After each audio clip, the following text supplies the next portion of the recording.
and Human Resource, Tertiary Education and Scientific Research, Mrs. Lila Devi Dukan-Lachuman, the Honorable Minister of Technology, Communication and Innovation, Mr. Praveen Ragnath. Ladies and gentlemen, on behalf of Train to Gain Group, I would like to welcome you all to this National Conference on ICT. The theme for today's event is the role of ICT in the development of emerging sectors and economic growth. Train to Gain is a brand that has risen to new heights mainly through its e-marketing and advertising services. To date, the company boasts an interest portfolio including State Bank of Mauritius, Sun Resorts, Harold Malak, IBL, Margarine Industries, Ipramac, Apollo Bramwell, the University of Mauritius, SuperU, Nito Industries, Dream on Mattress, ICAC, and of course myself, Nalini Obilo. The highest compliment received to date is you cannot start a business without Train to Gain. Well, he is the architect behind the success of Train to Gain, selected among Britain's outstanding younger scientists, engineers and technologists by the House of Commons, awarded for outstanding contribution to adult education by the Borough of South Kensington and Chelsea in London, the first Mauritian to represent the British Computer Society in the Middle East. He is currently the principal consultant for the electronic and mobile health strategy in the East, Central and Southern African Health Community in Tanzania. A PhD holder from the University of Greenwich, his career up to date encompasses 15 years in the ICT and tertiary education sectors. Ladies and gentlemen, without taking too long, please welcome the CEO of Train to Gain Group of Companies, Professor Harish Bimal. On behalf of Train to Gain, I wish to extend my warm welcome and thank you to the guests of honor and all the participants to this one-day national conference on ICT. The chosen theme, the role of ICT in the development of emerging economies and modern economic growth. The occurrence of today's event could not be any better, as it comes just 3 days after the much-awaited 2015-16 financial budget that hopefully will lead to an economic growth of 5.7% and spearheading Mauritius towards the deuxième miracle économique. I'm a believer of miracles. I am a believer of miracles if and only if intentions, professionalisms, and strategies are among the strong pillars of this plan. Today's platform brings together experts from different emerging sectors: the financial sector, education, medical tourism, and ocean economy, just to name a few. Our list of triple helix speakers, that is from the government, industry and academia, will provide us with snapshots of the current status of each sector, with ICT as a major play. The current obstacle and way forward to overcome them will be debated. There is no doubt that ICT has brought countless benefits, such as increase in productivity and performance, digitization of sectors, and optimization of resources. Again, just to name a few. There is no doubt, yet, for continuous improvement and to stay 2 steps ahead of new emerging economic powers, the role of ICT in all local emerging sectors must be reviewed, analyzed, and followed by a robust action plan for implementation. Today, the contribution of Train to Gain in the ICT sector, although small, cannot be ignored. The company shot to fame with its cost-effective e-marketing services, and today is among the leaders in digital marketing. Last year, the company won a tender to develop an e-health and m-health strategy for 11 countries in the EXA region. And recently, with the support of Mr. Vijayapana, Director of LMBS Group, Train to Gain Center for Learning, Research and Innovation was born. Our mission is to provide MPR-approved employability skills courses to school leavers and young graduates and assist them to bridge the gap that exists between the academic skills and the demand of the industry. After all, the ability to study and the ability to work is two different concepts. We have also put in place a support mechanism to support students to secure training either within our organization or recommended to our esteemed partners. Since September 2014, 37 of our students have secured jobs in companies including our government, State Bank of India, Dynamatics and Mahatma Gandhi Secondary School Club. With our plan for capacity building, this number is expected to rise to 100 by December 2015. Train to Gain Foundation set up last month is and will sponsor students in need of to join our specialized program as well as employ them as training and beyond possible. Ladies and gentlemen, despite the frightening terms you hear every day, identity theft, hacking, spamming, don't be afraid of that. Because one thing is for sure, ICT is here to stay. And the contribution of ICT in our local emerging sectors cannot be underlined. Honorable Ministers, ladies and gentlemen, once again, a warm thank you for taking the time to attend today's event. Thank you very much. That the organizers of this event had been indulging in some kind of mind reading while planning this conference. I mean, how else would you explain that today professionals are gathered to discuss about the role of ICT in the development of emerging sectors and modern economic growth just after the budget speech of this week? The theme of the conference refers to emerging growth and development areas that will drive the new economic framework. And these are, as you know, central to the budget. Well, if it is a coincidence, this meeting of minds is certainly a welcome one. Ladies and gentlemen, the stated objective of the government is to steer the economy on a path of high investment and high employment. And this indeed necessitates looking at new economic pillars that will sustain that vision. A number of these pillars are now known to the population at large. The creation of technopoles, smart cities, the development of ports to transform it into a regional hub, along with its bunkering process, the ocean economy, the agro-industry, etc. But we need to be very clear about the role of ICTs in these new growth sectors. ICT is primarily an enabler, a facilitator. I think it is universally recognized today that far from being the panacea, the universal remedy, such information and communication technologies are primarily a catalytic change agent. It is in that capacity, as change agents, that they will lead to what we commonly refer to the high-end, efficient, and value creation economic supply chain. Hence, the significance of ICT becomes preeminent by virtue of the fact that, primarily, they give a free rein to the release of knowledge and creative potential of people. And secondly, they enable the transfer of knowledge across economic periods. Ladies and gentlemen, we should also remember that when we speak of releasing the creative energy and potential of people for economic development, we mean all people.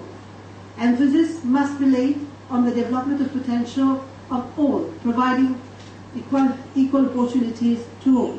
We cannot dissociate economic growth from poor growth.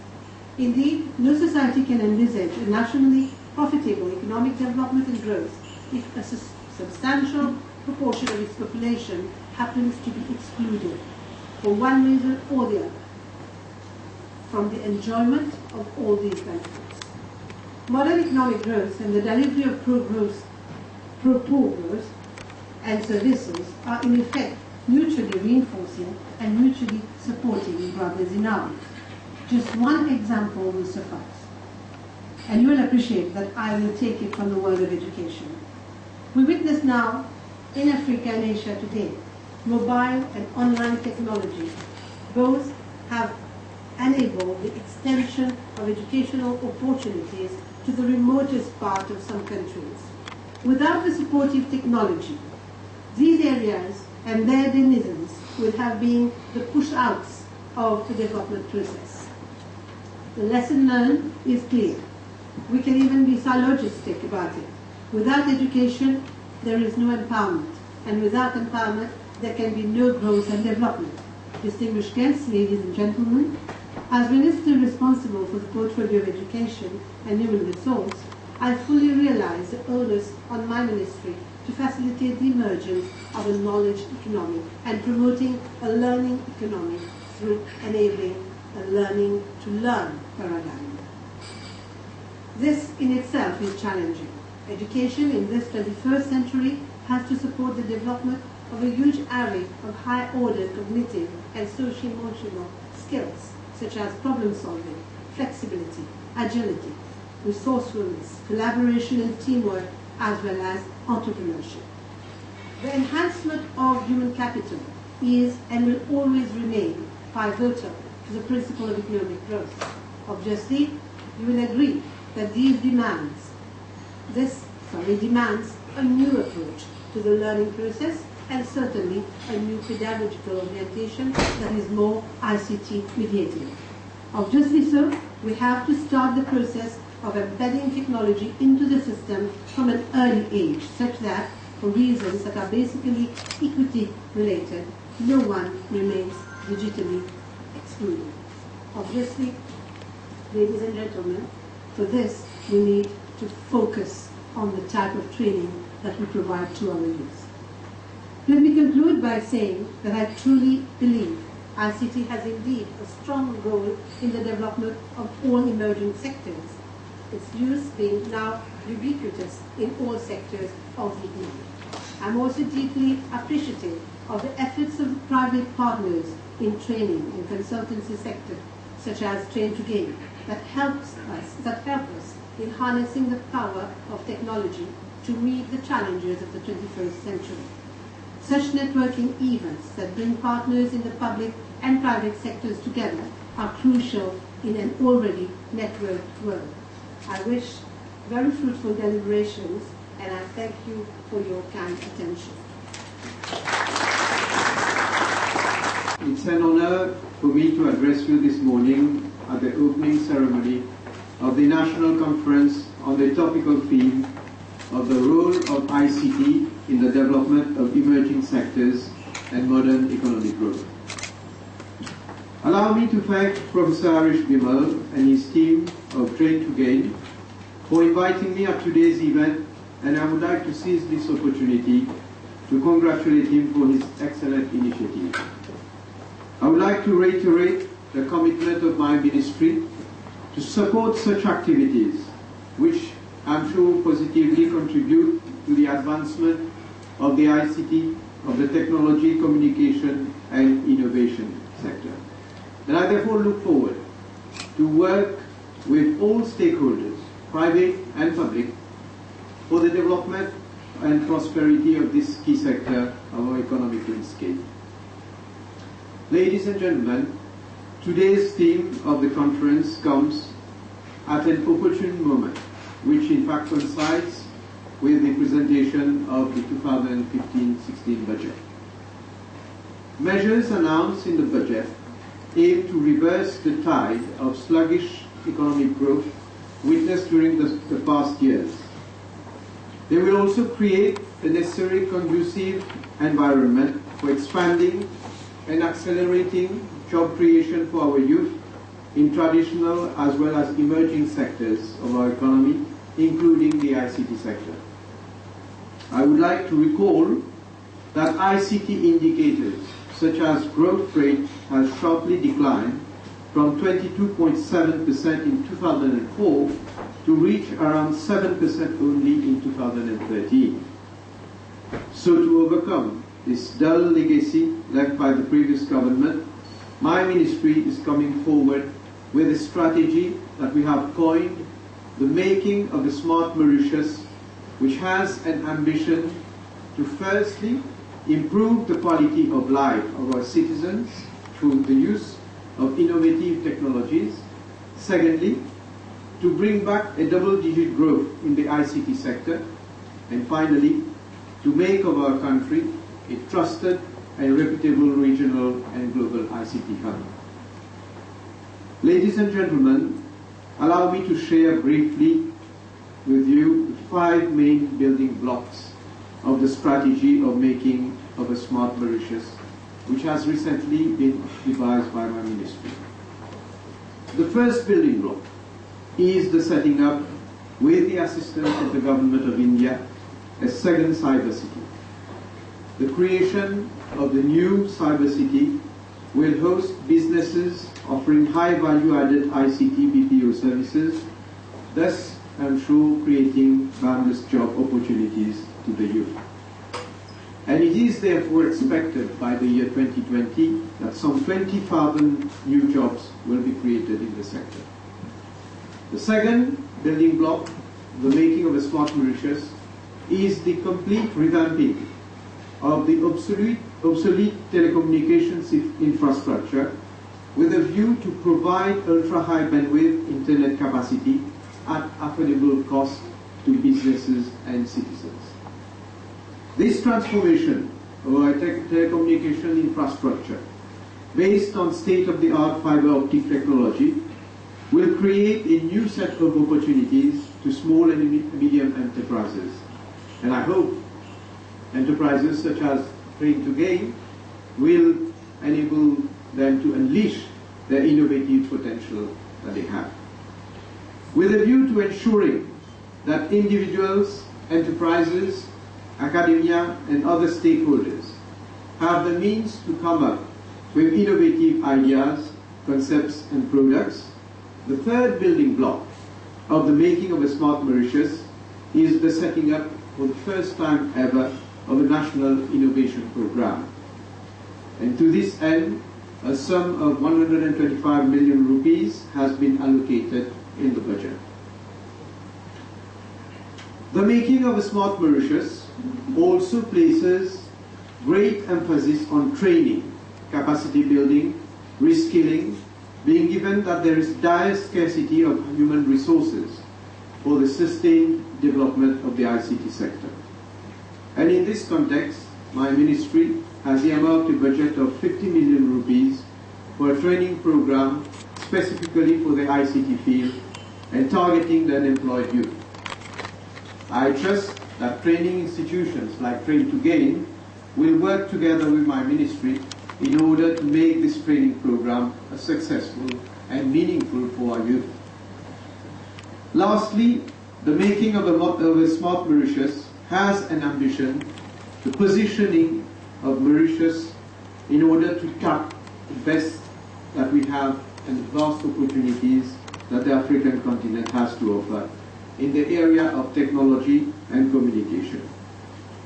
Mauritius is poised to become an ICT hub for Africa, and local companies are already servicing in African countries in different ICT skills and with the improved impetus that we are giving to the ICT sector.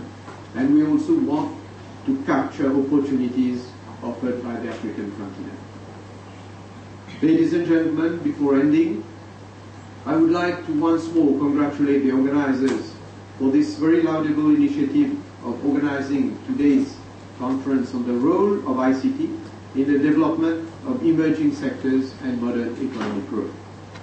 I wish you fruitful deliberations, and I would be very pleased to receive any comment, suggestion that would come out from today's conference so that we can consider them at the level of my ministry. I now have the honor to declare this conference open. Thank you.